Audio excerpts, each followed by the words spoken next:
A few moments later.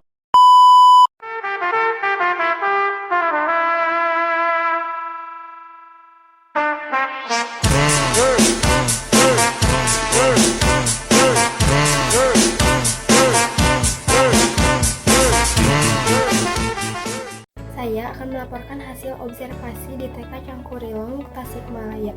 Saya dan rekan saya mewawancarai kepala sekolah di sana. TK Cangkurileng berdiri sejak 1970-an. Bahkan ada yang sudah menjadi kakek dan nenek dan mengantarkan cucu mereka ke tempat mereka bersekolah. TK ini didirikan di lingkungan TNI AD sebagai sarana pendidikan untuk anak-anak anggota TNI. Tujuan dibukanya TK ini adalah agar mempermudah anak anggota TNI menempuh pendidikan dengan berjalan kaki dan tidak menggunakan kendaraan.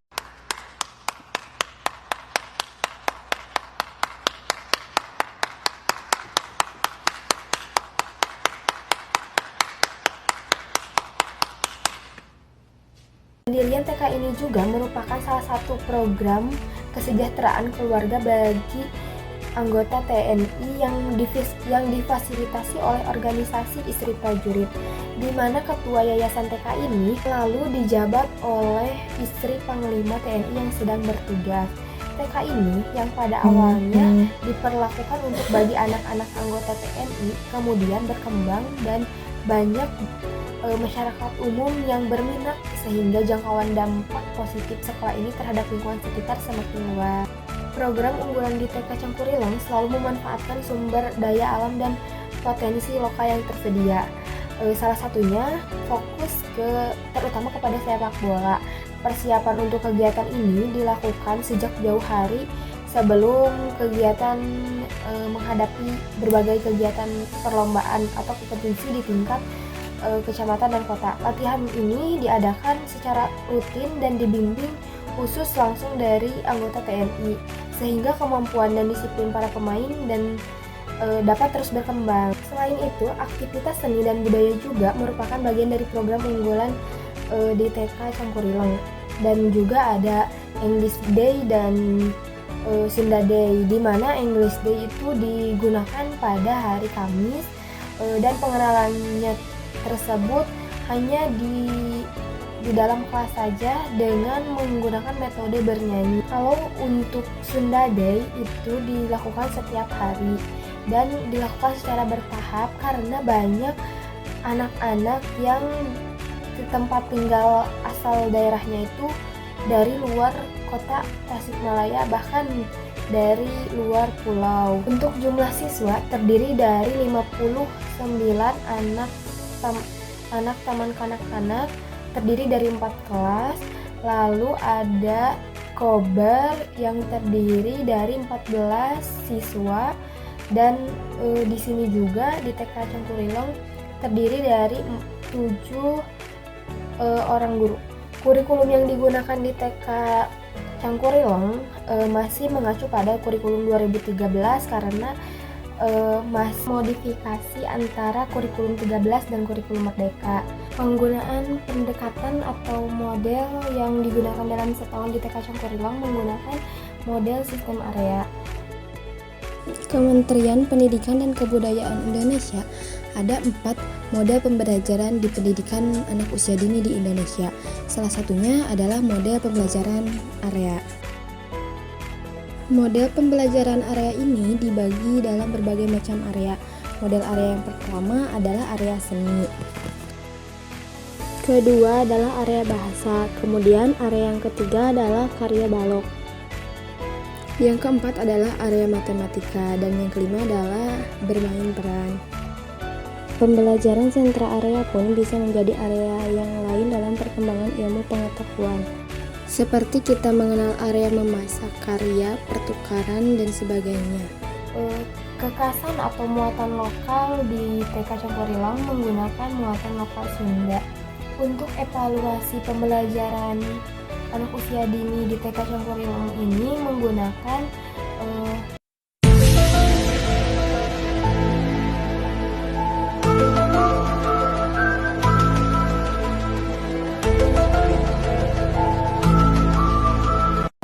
anekdot dan portofolio. A few moments later. Evaluasi pembelajaran. Evaluasi catatan anekdot adalah proses peninjauan kembali catatan yang berisi pengamatan deskriptif mengenai perilaku atau interaksi anak yang terjadi di sekolah PAUD. Evaluasi ini bertujuan untuk melihat efektivitas catatan anekdot sebagai alat penilaian perkembangan anak serta untuk mengidentifikasi area yang perlu ditingkatkan.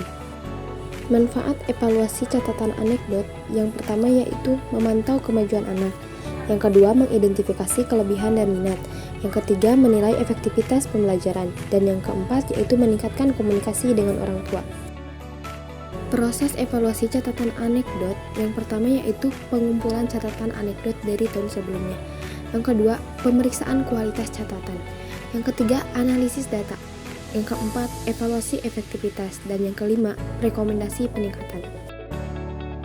Evaluasi portofolio di PAUD adalah metode penilaian yang mengumpulkan bukti-bukti hasil karya dan proses belajar anak secara berkelanjutan.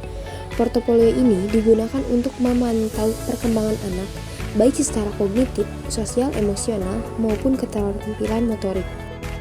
Penilaian portofolio menekankan pada proses pembelajaran dan bukan hanya hasil akhir, sehingga memberikan gambaran yang lebih lengkap tentang kemampuan anak. Poin penting evaluasi portofolio yang pertama yaitu penerapan, yang kedua bukti, yang ketiga manfaat, yang keempat proses, yang kelima komunikasi, dan yang terakhir yang keenam yaitu refleksi.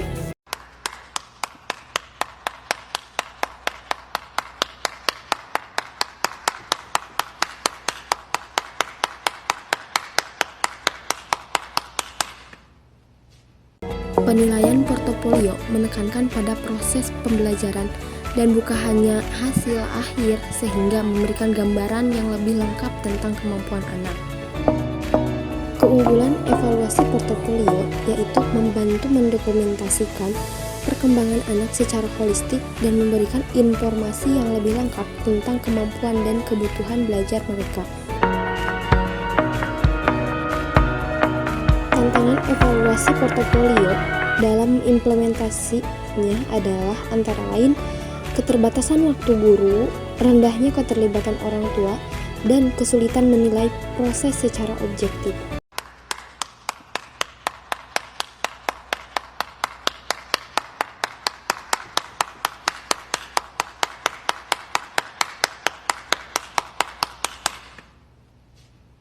Adapun visi dari TK Cangkurilong yaitu siap membentuk tunas bangsa yang berkualitas, beriman, dan bertakwa.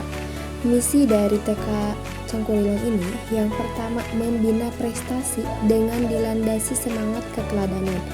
Yang kedua, mengembangkan kerjasama secara efisiensi dan efektif guna meningkatkan kualitas pendidikan prasekolah. Yang ketiga, mempelopori pembaruan menuju TK berkualitas dan memiliki keunggulan. Dan yang terakhir, keempat, yaitu mengembangkan pola sikap dan pola islami di kalangan anak menuju soleh dan solehah. Tujuan dari TK Cangkurilong ini yaitu 1. Penataan kelembagaan, 2. Peningkatan kualitas, 3. Peningkatan kualitas proses belajar mengajar atau PMB, yang keempat yaitu peningkatan kualitas hasil, dan yang terakhir kelima peningkatan kesejahteraan personil. You didn't have to cut me off. I can never know we were nothing. I don't need your love, but you